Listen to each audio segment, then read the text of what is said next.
Hello, good afternoon, everybody. I'm Dr. Himanshu Mathur on behalf of Jaipur Rehab. I welcome you all for the much awaited and the second part of the biomechanics of Gait. I hope this must have been a wonderful day for you people yesterday, uh, targeting all the basics of Gait biomechanics. Okay. And I think, and I'm pretty hopeful that you people must have had just kept on studying it yesterday also, and you must have cleared your doubts. In case if you have any doubts, please do let me know, and you can contact me from any sort of say social media, any sort of social media that can be there. So we can come up with that. So shall we wait for people to come? There are people who are coming here. So before they come, let me start sharing my screen first. Okay. So then we'll be starting. Okay, let me brief you out a little that today we'll be talking a little more about the remaining part of the kinematics for us. That was the trunk and the upper limb kinematics. And the much important part for the day is the muscle work. The muscles that are being encountered during this, gait, various phases of gait.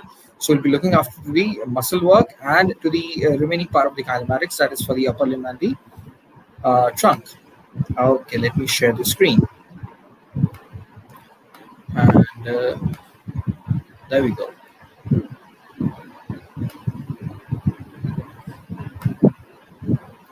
Okay.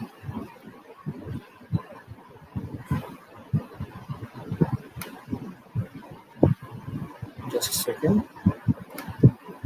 All right. I would like to go a few slides previous, and I think that these things must be clear to you by now. The sagittal plane alignments, the sagittal plane kinematics, that how does it takes place in the sagittal plane? What are the tilts in the pelvis that we had? We start with the posterior pelvic tilt, then we come on to anterior pelvic tilt again, then the pelvis moves posteriorly again, then anterior, and in the terminal swing it comes to posterior again so that it can be prepared for the heel strike. Okay. Then coming on to the hip joint. So joint starts with flexion at the 30 degrees for 30 degrees, then followed by the extension prior to the toe off, and then again the hip starts to flex and during the pre-swing phase, and the lower extremity goes into again flexion, hip flexion, so as to prepare itself for the swing. Okay, next foot placement. Same goes with the knee joint. It always starts from 5 degrees of flexion, followed by 10 to 15 degrees of knee flexion at the foot flat, and it eventually goes into complete extension at the time of mid stance, such that it can accept the whole weight of the body and transfer it to the foot and the ground. Okay. Then following the heel off and toe off, it again goes into the flexion phase. Okay, and it remains in the flexion during the whole swing phase. Ankle joint is such a wonderful joint, the ankle joint. So at the heel strike, usually it is into neutral or plantar flexion. And during the first few degrees of the gait cycle, few percentages of gait cycle, the plantar flexion is achieved during the foot flat, that is open kinematic chain. Then there is a closed kinematic chain, dorsiflexion, when the tibia moves over the fixed foot and ankle. Okay. Then at the 40% of gait cycle, there's again a plantar flexion, which reaches to almost 15 to 20 degrees just before the toe off. All right.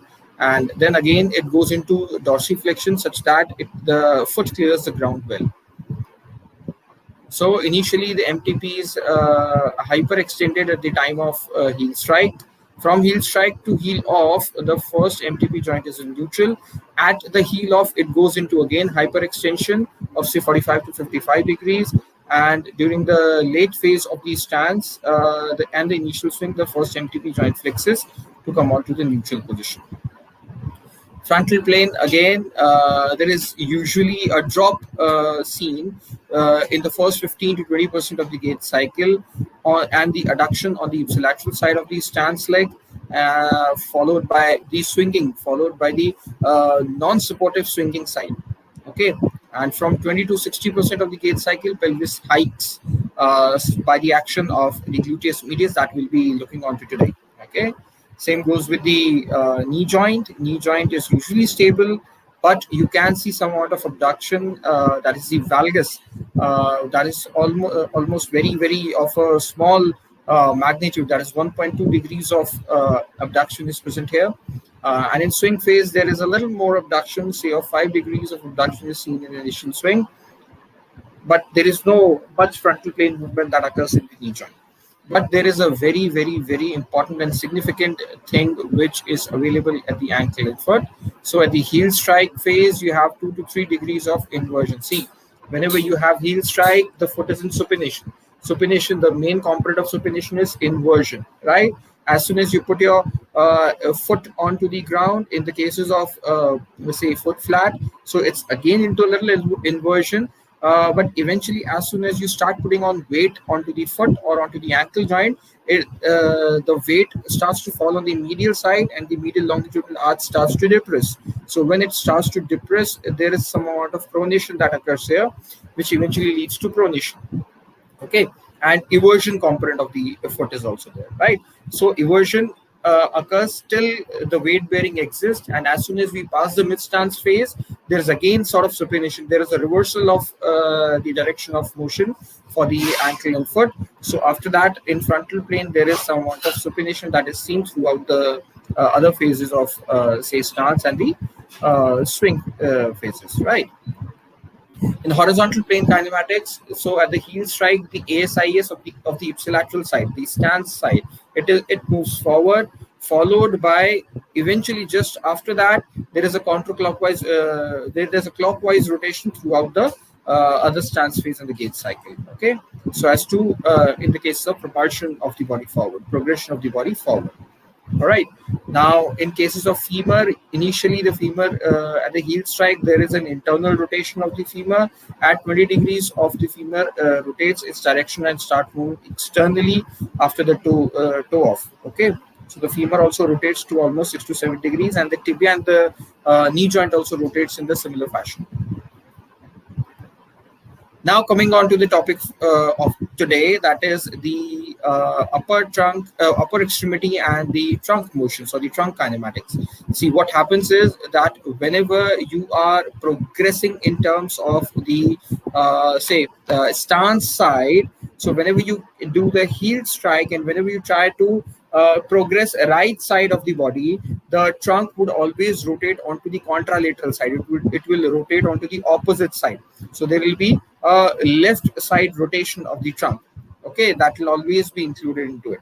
All right, and we'll be looking onto the motion of the shoulder also, that also occurs reciprocally with that. Fine. So the trunk rotates in the horizontal plane above the vertical axis. The shoulder rotates in the opposite direction of the pelvis. Okay, that we'll be talking about in the next section. The average total excursion of the shoulder girdle is approximately 7 degrees, and the restriction of range of motion increases the energy expenditure during walking as much as 10%, because if you are not allowing your trunk to rotate, you are restricting the motion of the center of gravity or the center of mass. So if you are restricting the motion of the center of mass, it is not at its ease position. So it will consume more energy to be stabilized in a particular situation, because at that time the COM would require, or the muscles would be required to be employed. More muscles would be required to be employed to increase the stability of that particular area, which would be a high cost energy. Okay, which would consume high energy. Okay, so there will be high energy expenditure, so as to control the movement of COM. So as to reduce the energy expenditure, you can just turn your trunk, or the trunk turning or trunk rotation is being employed. The same reason that why the shoulder movement is also being employed with the kinematic motion, with the motion of the gait, motion of the lower limb. Although we have in gait, we just require the lower limb motion. Why do we require trunk motion? It is just because so as to minimize the effort of the muscles, and eventually to minimize the energy expenditure and energy consumption by extra usage of the muscles. All right. Now coming on to the shoulder, as the hip moves towards extension, the ipsilateral shoulder moves in flexion. So the hip moves in extension. Say after the foot flat, till the foot flat, the hip is in flexion. and from the foot flat to say mid stance, and mid stance to heel off, and heel off to toe off, the hip goes into extension, right? So all the time the hip is going into extension, the shoulder, ipsilateral shoulder, would be moving in flexion. So it moves opposite to it, right? You can also see in this case, whenever, just see this leg. So whenever this leg goes back, this shoulder comes forward, right? So there is an opposite motion. See this. When this leg is going back, this shoulder is coming forward, right? So there is a opposite motion of ipsilateral side hip and the shoulder. All right. Again, the thing is that it is being employed to minimize the energy expenditure and consumption. All right. At the heel contact, the shoulder is in its maximal extended position. Why? Because at the heel contact, the hip is in its maximum flexion position. We told you that the hip and the shoulder joint moves opposite in nature, right? That is why at heel strike, when the hip is in flexion, the shoulder is in its maximum extended position. That is nearly about 25 degrees. All right. Eventually, it doesn't covers its full range of motion, but it is into 25 degrees of extension is there. The shoulder then progressively rotates forward to reach maximum of 10 degrees of flexion by 50% of the gait cycle. In the second half of the gait cycle, as the ipsilateral hip moves towards flexion, the shoulder extends and returns to its 25 degrees of extension at the heel contact. You just remember this one thing, that whenever the hip will go into flexion, the shoulder will go into extension. Whenever the hip will go into extension, the shoulder will go into flexion. And by this, you know that which are the phases when the hip goes into flexion and which are the phases when the hip goes into extension. Okay, so whenever the hip will be in flexion, the shoulder will always be in extension, right? At the maximum flexion of the hip, there will be maximum extension of the shoulder, right? So always remember that particular thing. And the maximum extension of the shoulder that is being observed here is 25 degrees, and the maximum flexion of the shoulder observed here is about 10 degrees. Okay, so these are the maximum ranges to which the shoulder can move. Coming on to the elbow part, the elbow is approximately in 20 degrees of flexion at the heel contact. So now this is moving in accordance with the hip. So if the hip is in flexion, the elbow is also in flexion. Now as the shoulder moves into flexion in 50% of the gait cycle, the elbow flexes maximum of approximately say 45 degrees. Now when the shoulder is in extension, then also there is little amount of flexion available at the elbow joint, but as soon as the shoulder goes into maximum flexion, the elbow also goes into maximum flexion, right? So it is moving with both the extension and flexion of the shoulder. All right. So whenever I'm going into extension of the shoulder, there could be increased length in the bicep brachii, and that increased length of bicep brachii would pull the elbow slightly into flexion. That is why, because of the length of the bicep brachii, we have say a small amount, 20 degrees of flexion being observed at this point. Now, whenever we are going on to the flexion of the shoulder, there could be an assistive work of the bicep brachii again, which is working to cause a flexion at the shoulder also. It's a biarticular muscle, right? So it is causing shoulder flexion also. So it might cause increased ranges of shoulder flexion up to say 45 degrees. All right. In the second half of the gait cycle, as the shoulder extends, the elbow extends and returns to 20 degrees of flexion. Okay, so from 45 degrees of flexion, it returns and extends to 20 degrees of flexion. But eventually, the elbow doesn't goes to complete extension of 0 degree, right? It doesn't completely extend in any phase of the gait. All right, I think that must be clear, and it was a pretty easier thing. Okay, now coming on to the most important part of our gait chapter, that is the muscle activity. This was the thing that why all of us were here. Fine. So what does this say? Is first we'll be starting with hip extension. Okay, everyone who's listening to me, I just want you people to stand up first. Stand up. Keep this hand in the right posterior pocket of your trouser, or your jeans, or your lowers. The right hand in the right posterior back pocket of your lower. Stand up first. Now everybody, whatever I'll be telling it to you, you have to write it in the comment box, your experiences. Fine okay okay you सबने हाथ डाल दिया पीछे वाली pocket में. Now अब right side का heal strike करो एंड हील स्ट्राइक से फुट फ्लैट से मिड स्टैंस करो. Heal strike foot flat mid stance करना राइट साइड से. Everybody and tell me, did you feel a strong contraction in gluteus maximus before you could feel any other muscle? Did you feel a strong contraction in your gluteus maximus? If yes, write it in the comment box. If no, write it in the comment box immediately. Right hand in the right posterior pocket and perform heel strike, foot flat, and go on to the mid stance. Before your quadriceps would fire, before your hamstring would fire, did you feel a contraction strong? Probably strongest contraction in your gluteus maximus. Write to me in the comment box if it is so, because this is the one reason I want you people to know about that, how important is the activation and how important is the work of gluteus maximus. Okay, write to me in the comment box. Is it, did you feel a contraction? Did you feel a contraction? Yes, very good. There have been people who had contractions. Yes, very good. So there is a strong concentric contraction as soon as you start bearing weight on the stance limb. So this shows that as soon as you start bearing weight on your stance limb, there is a strong contraction of the gluteus muscle. Although हमारे पास इस stance limb में बहुत सारी बड़ी muscles है, cross sectional area या strong strength देखा जाए तो हमारे पास बहुत बड़ी मसल्स है, जैसे कि क्वाड्रिसेप्स हमारे पास बड़ी मसल है, जैसे कि अडक्टर्स हमारे पास बड़ी मसल है, जैसे कि हैमस्ट्रिंग बहुत बड़ी मसल्स है. लेकिन इन सबसे बड़ी मसल या इन सबसे लार्जेस्ट क्रॉस सेक्शनल एरिया वाली मसल या फिर इन सबसे ज्यादा फोर्स प्रोड्यूस करने वाली muscle during weight acceptance will be your gluteus maximus. Okay, it will always be gluteus maximus. ठीक है ना.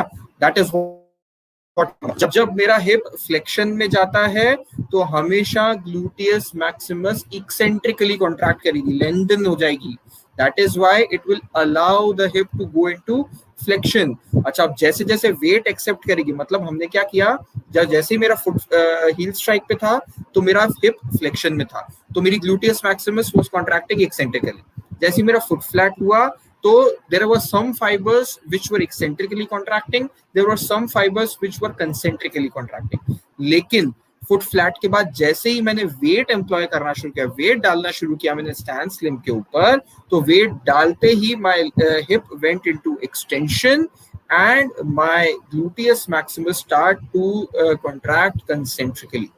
ठीक है ना. वहां से कंसेंट्रिक कॉन्ट्रैक्शन शुरू हुआ और जब तक मेरा हिप जॉइंट एक्सटेंशन में रहेगा तब तब ये कंसेंट्रिकली कॉन्ट्रैक्ट करेगी. ओके, फिर जैसे ही स्विंग आता है तो स्विंग में भी my hip goes into flexion और फ्लेक्शन में जाते ही एक्सेंट्रिक कॉन्ट्रैक्शन में आ जाती है. करेक्ट. तो gluteus Maximus is one of the very vital important and the muscle of core importance. Okay, although it is a part of core muscles, it is a muscle of very core importance in terms of gait. अब चलो पढ़ लेते हैं कि हमने क्या लिखा है. Now the activation of gluteus maximus starts in an eccentric manner in the terminal swing. बात आ गई समझ में. टर्मिनल स्विंग मतलब टर्मिनल स्विंग के समय it is preparing itself to go into heel strike.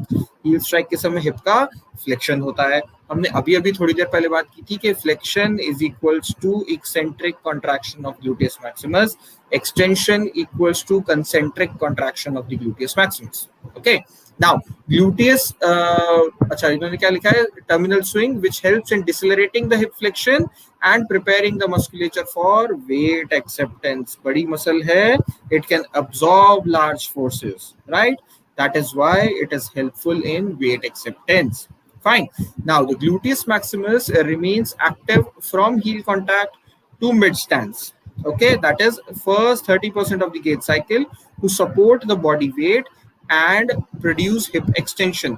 Now if it is producing hip extension, it is working concentrically. Okay, Some activation of the gluteus maximus when the foot is firmly planted on the ground also assist indirectly with knee extension. Okay, so you just consider this one concept. Flexion hai to eccentric work of gluteus maximus, extension hai to concentric work.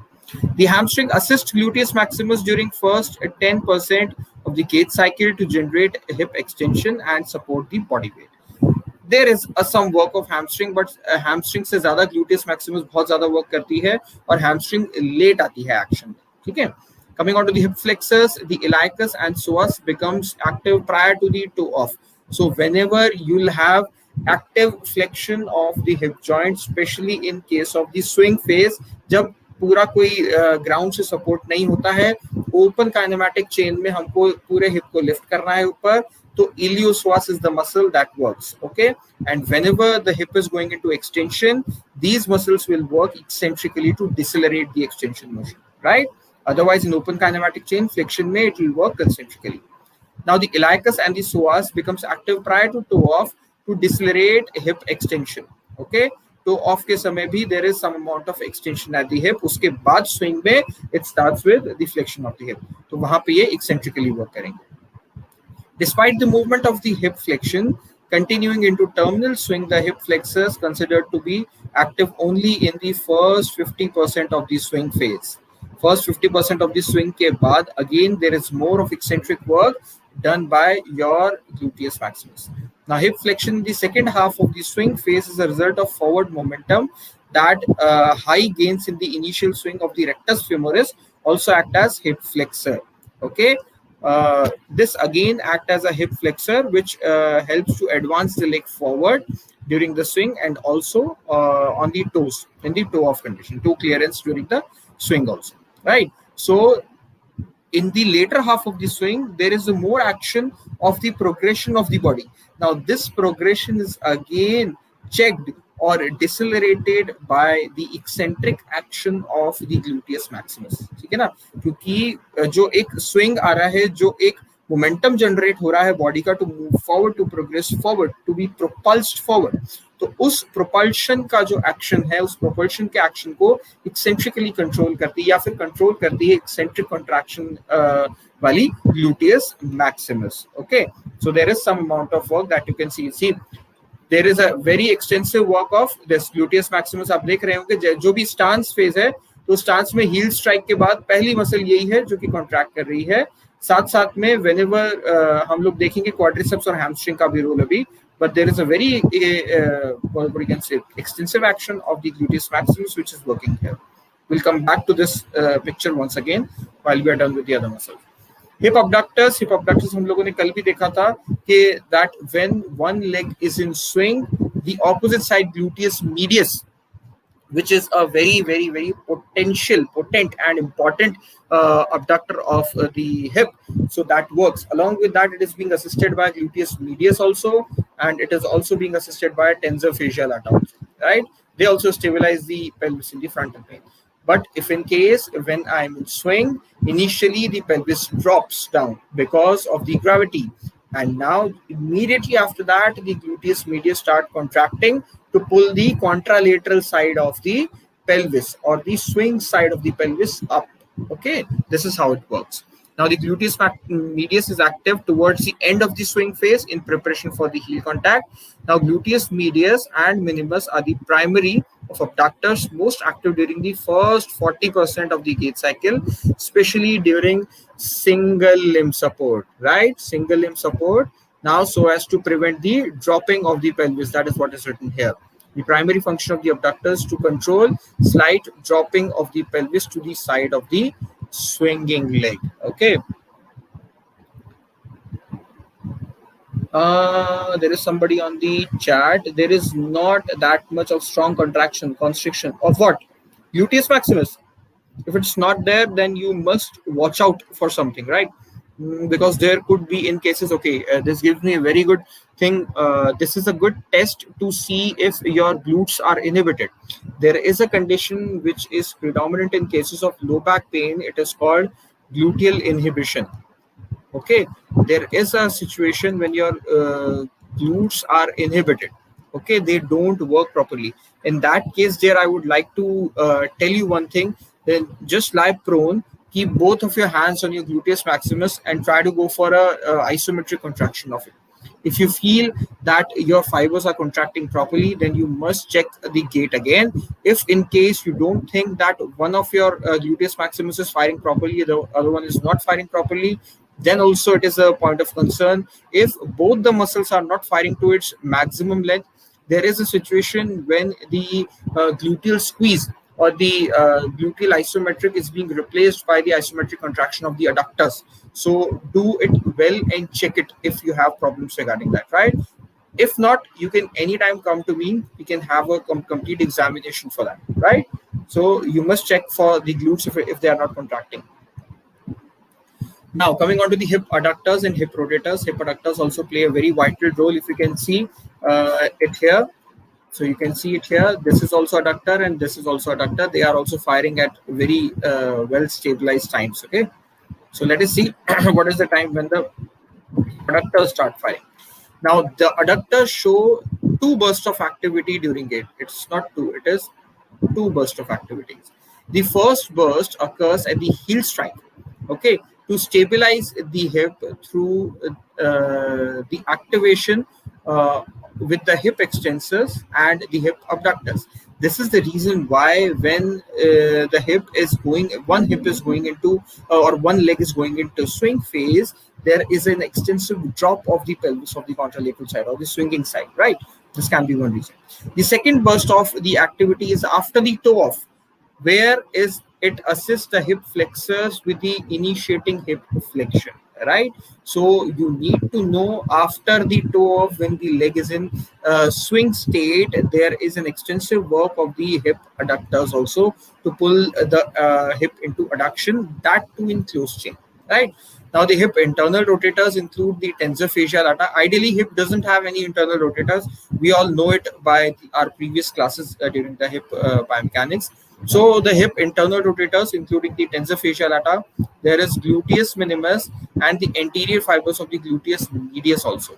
They are active throughout much of the stance phase. During this time, these internal rotators move the contralateral side of pelvis forward, thereby assisting with the advancement of the swinging leg. So if you can see, what a beautiful thing is that, suppose this is pelvis and this is your hip joint. Okay, so if this is into swing phase, now there are adductors or internal rotators on this side, which is eventually pulling. If they will contract, this side will come forward. If these muscles will contract here, this side will come forward. Okay, if I have to perform internal rotation on this side, either I can perform it like this or I can perform it like this also, right? Either if the femur is moving, it has to move like this. If the pelvis is moving, it has to move like this. So in this case, the on the stance leg, the internal rotators are contracting and the pelvis of the opposite side is coming forward, which is eventually propelling the body forward, which is eventually responsible for the progression of the body forward and preparing the body for the coming heel strike of the swing side, right? So it is such a beautiful mechanism. Now, amongst all the external rotators, the posterior fibers of the gluteus medius and gluteus maximus are most active during early stance. We all know that. Eccentric activation of the external rotators may be especially important to control the internal rotation of the lower limb in early stance. So, if in early stance you have an internal rotation at the hip joint, as we have already discussed it in the kinematics, so at that time there will be eccentric activation of the external rotator, especially the piriformis muscles like piriformis, right? You can have an external eccentric contraction of the external rotators.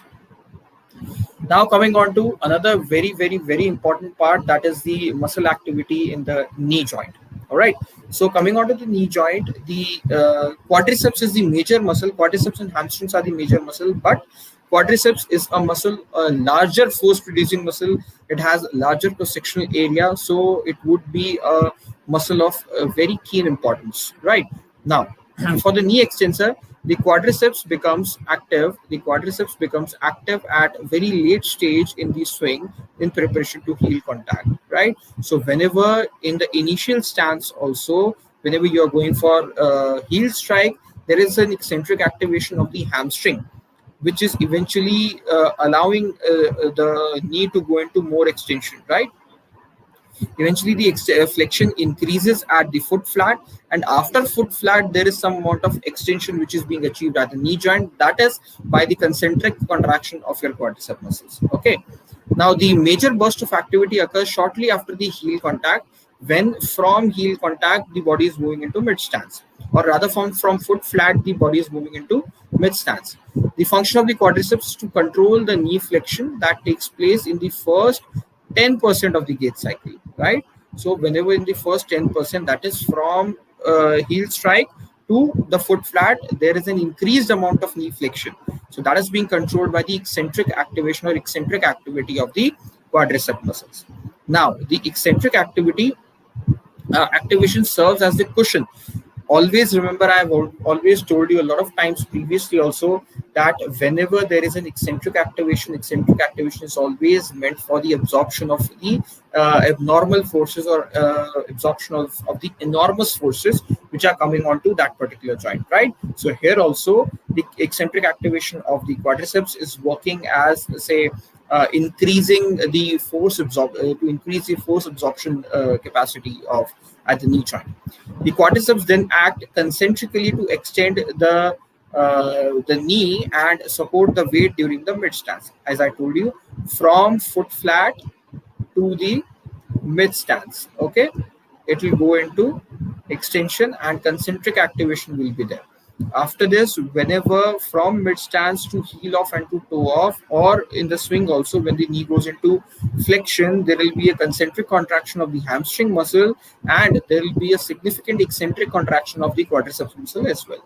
All right, so always look into that. Coming out of the knee flexor, hamstrings are the major knee flexors, and they are active mostly from the period just before the heel contact. That will be heel. Okay, heel contact before the contact before the heel contact, just after the heel contact and just before the heel contact, the hamstring decelerate the knee extension in preparation for the placement on the ground, right?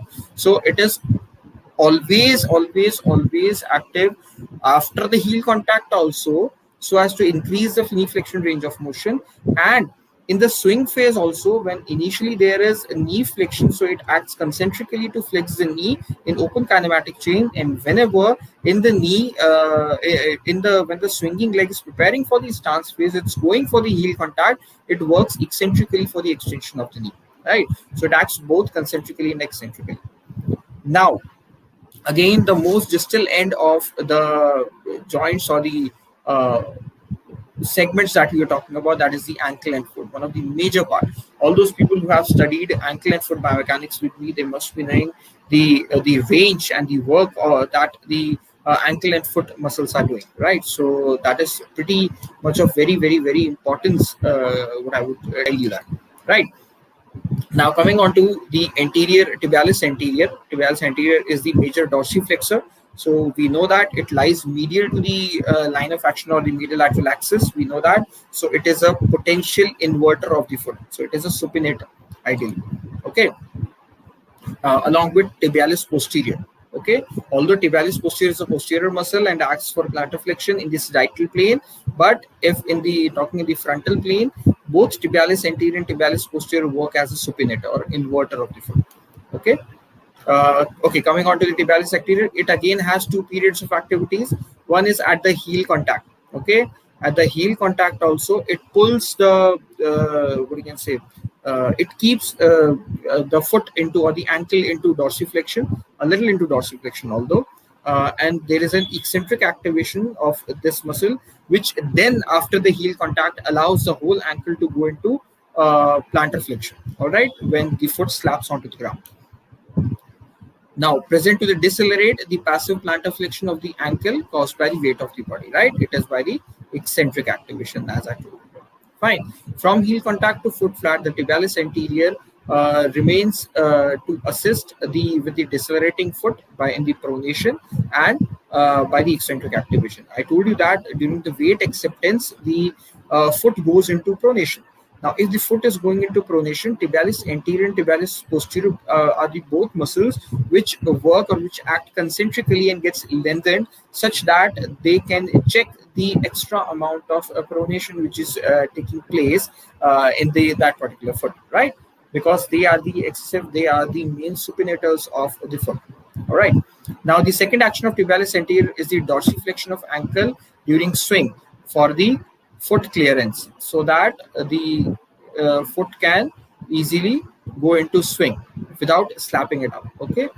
Weakness of the tibialis anterior would only lead to your this foot what you can say, foot drop situation, right? When the foot directly slaps onto the ground and the foot is unable to be cleared off the ground. Now, coming on to the extensor digitorum and EHL. EHL is again a very important muscle at the ankle joint. It is also a secondary dorsiflexor of the ankle joint as well, along with tibialis anterior. Now, these muscles have three major functions. One is these muscles decelerate plantar flexion. I told you that because both the muscles also work as secondary dorsiflexors. So they decelerate plantar flexion of the ankle at the heel contact by eccentric activation. Okay, because of their eccentric action, the deceleration of plantar flexion is there. Now, during the swing phase, the toes assist with the dorsiflexion of the ankle. So along with the dorsiflexion of ankle, there is also significant extension of the toes also by the action of extensor digitorum and extensor hallucis longus. All right. So extensor hallucis longus being a major and stronger muscle as part of the other extensor digitorum, right?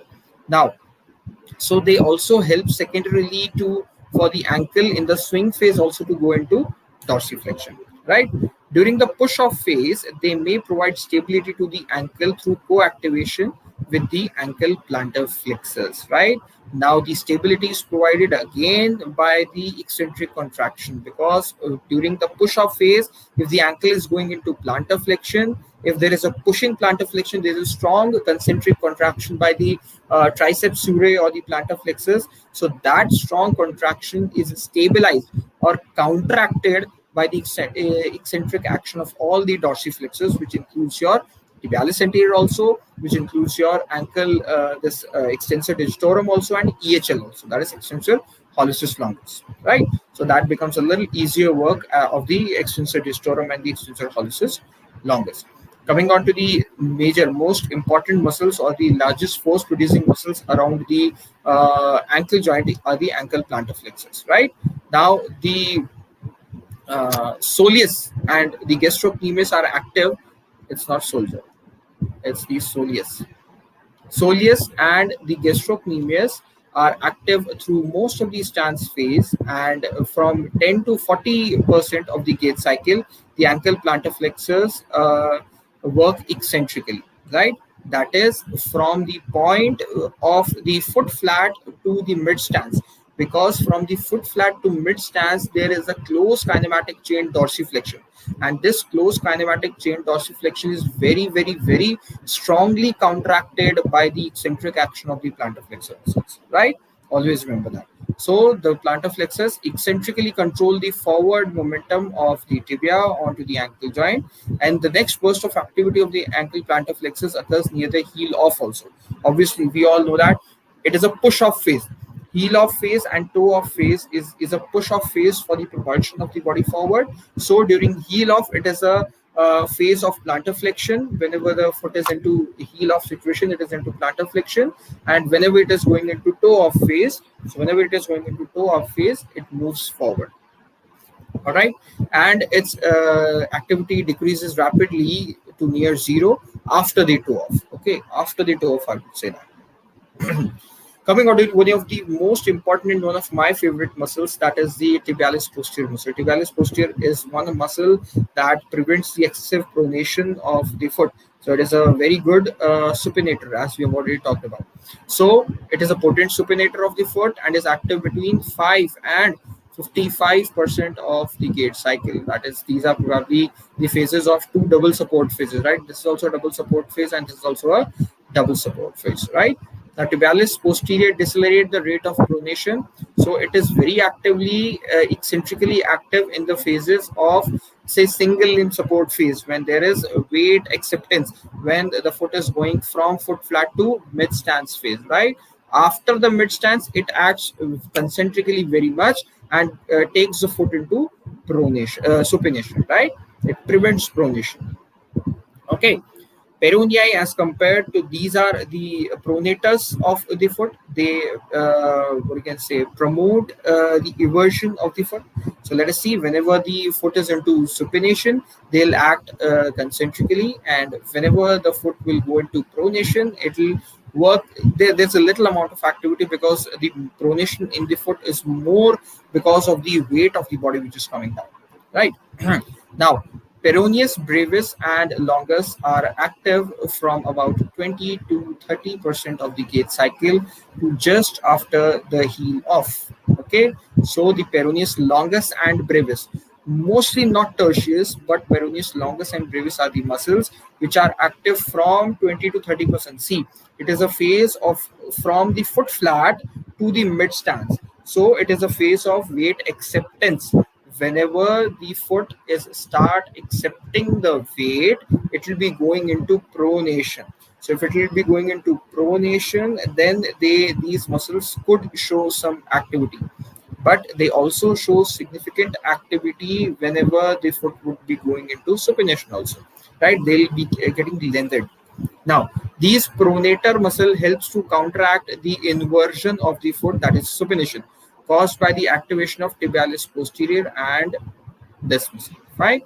So whenever there is a phase from foot flat to mid stance, these muscles will work concentrically, although there will not be too much of the activity which is being seen, because this action of pronation is because of the weight acceptance, right? It is because of the weight which is falling on the medial aspect of the foot. All right, so there will not be much work being done concentrically, but whenever, say, from heel strike to foot flat, heel strike to foot flat, and after mid stance, these muscles will be working eccentrically. Okay, these muscles will be working eccentrically, so as to counteract the action of the supination, which is being done by the concentric action of the tibialis anterior and tibialis posterior. Right, now, the intrinsic muscles of the foot, they are active from the sea. These intrinsic muscles of the foot are small muscles which are eventually helpful in the maintenance of the arch, right? These are helpful in the maintenance of the arch, such that the weight of the body stays to be on the medial aspect and doesn't be spread it throughout the transverse diameter of the foot, right?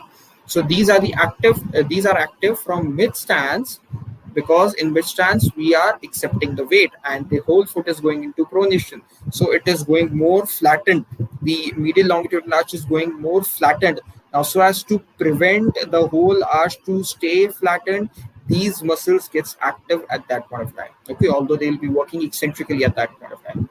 Now, these muscles are the stabilizers of the forefoot and raises the medial longitudinal arch. As I told you that these are the strong protectors of the medial longitudinal arch. That is why whenever the weight falls onto the medial longitudinal arch, these muscles get lengthened, or rather they are activated eccentrically, so as to prevent the flattening of the medial longitudinal arch, or to decelerate the downward motion of the medial longitudinal arch, thereby providing a rigid lever for the plantar flexion. These muscles also work concentrically at the time of heel off. That is the phase of terminal stance. Okay, so when the whole foot is lying, or when the whole body is being responsible onto the MTP joints, they are standing onto the MTP joint. So these muscles work very much. See, suppose this would be the situation, right? This is the heel off situation. Now there are muscles which are working like here, like here, like here. So these muscles maintain the integrity of the joints which are available here, right? They don't allow these joints to get dislocated, or they don't allow that much amount of spaces to be created between the articular surfaces of the these small joints, right? So these muscles also work concentrically also, and both eccentrically. And the most important part of the intrinsic muscles of the foot, they help to grip the ground. ठीक है ना, पकड़ बना करके रखना जिसको हम कहते हैं. They just help to grip the ground from our from the plantar aspect of our foot. It doesn't allow during walking also, it doesn't allow any sort of instability or any sort of falls. All right, that is why these muscles need to be strengthened in the cases of, say, plantar fasciitis, in cases of flat foot situation, right? So these muscles play very, very, very important role, right? So this was all about probably. Okay, so we have some muscle activity of the trunk also. Probably this is the last slide that we'll be talking about today in the biomechanics of gait. Although this has been a wonderful journey for me as well, going through all these things back again in the last 2 years. Fine. So coming on to the muscle activity of the trunk, the erector spinae is the major extensor or the force producing muscle on the posterior aspect of the spine. So this muscle showed two bursts of activities again when first slightly before the heel contact. So when you are preparing for the heel contact, this muscle will be working eccentrically as opposed to about 20% of the gait cycle, that is the foot flat situation on the stance leg. And the second, from 45% to the 70% of the gait cycle, which corresponds to the opposite heel contact to the opposite foot flat. Now, this muscle controls the forward momentum of the trunk shortly after the heel contact for each step, and it is done by the eccentric action of the erector spine. Okay, eccentric action or eccentric contraction. So the eccentric action or the eccentric contraction of the erector spinae checks the excessive forward movement of the trunk and the forward movement of the lower trunk also, right? During the phases of whenever the hip is in extra flexion, right? So these muscle helps to check it out. Now coming on to the contralateral muscle, that is the rectus abdominis muscle. It is one of the major force-producing muscle in the flexus of the lumbar spine and the abdominal muscles. So very low activity is usually seen throughout the gait cycle. Some increased activity occurs at 20% and 70% of the gait cycle. And increased activity may be used to stabilize the pelvis and lumbar spine to provide stable fixation for the hip flexor muscle, right? Although this is the work what we always talk about, the core stabilization. So the rectus abdominis rather work for the core stabilization, such that there could be a very easy work which is being done by we can say the flexus of the hip. And the most important thing, the action of or the co-contraction of erector spine and rectus abdominis helps us to keep the center of mass within the periphery, which it has to be there, right? Such that there is no instability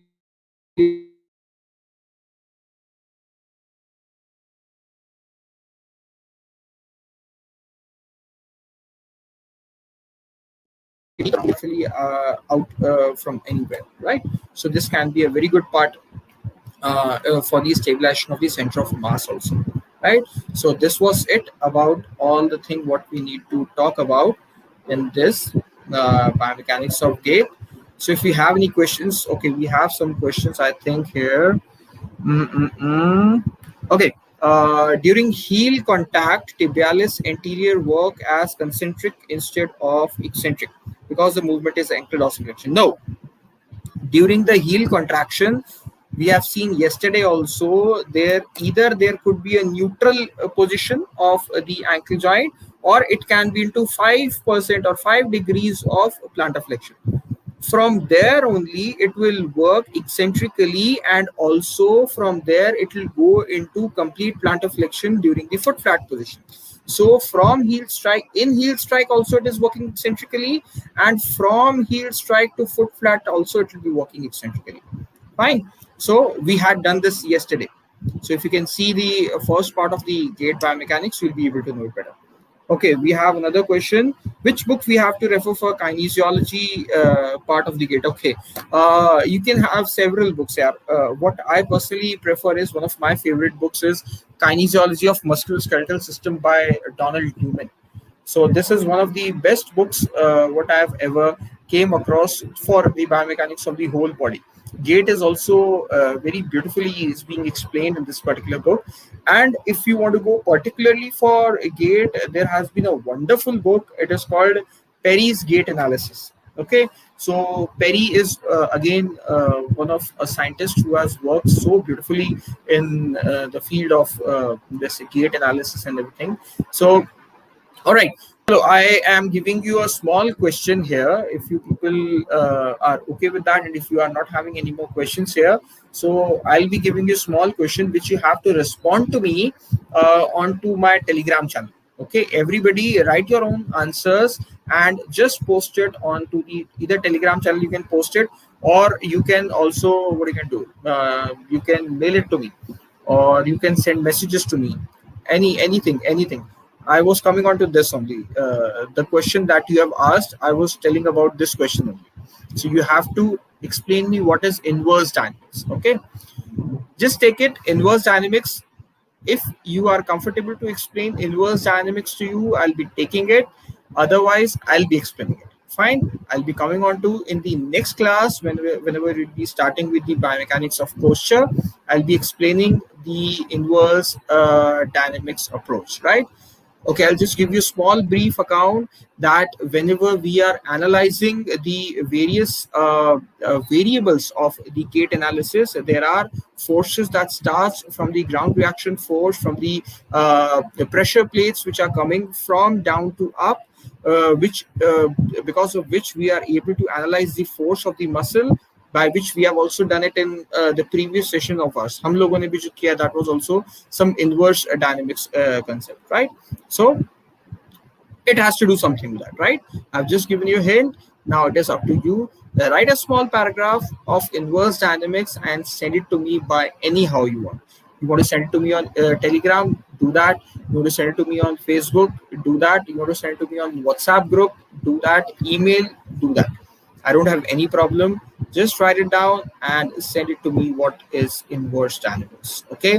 And yes, very important thing.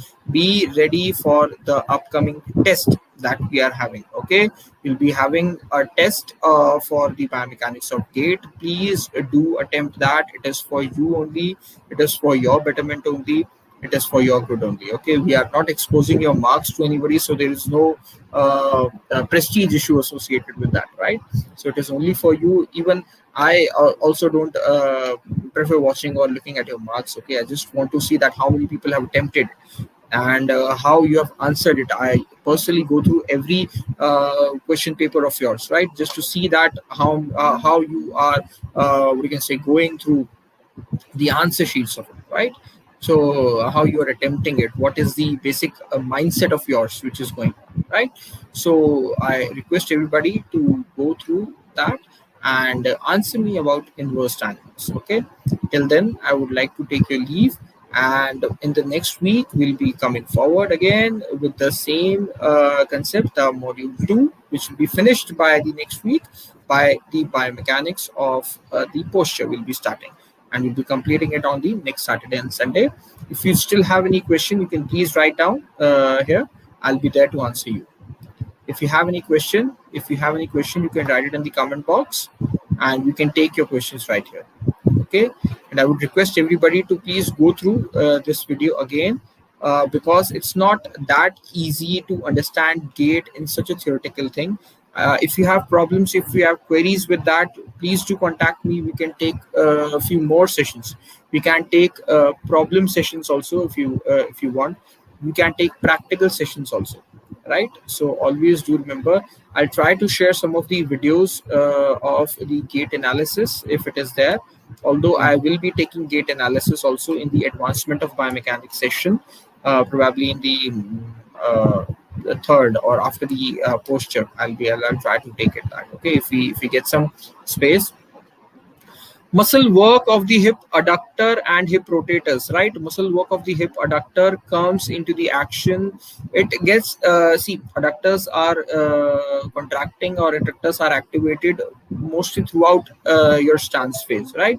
So it's starting from your heel strike, your adductors are strengthened, and your rotators are internal and external. Both the rotators are working.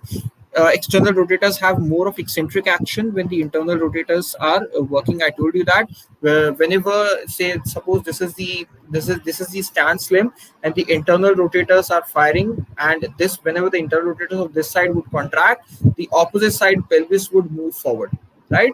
so as it is working. This is the swing side and this is the stance side. So the internal rotors of stance side contract and the opposite side pelvis would move forward so as to prepare it for the next stance, right?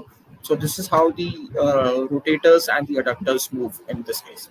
All right. So probably I think this is enough for the day, and we'll be looking forward to the biomechanics of the posture in the coming week. So till then, stay home, stay safe, take care. Goodbye.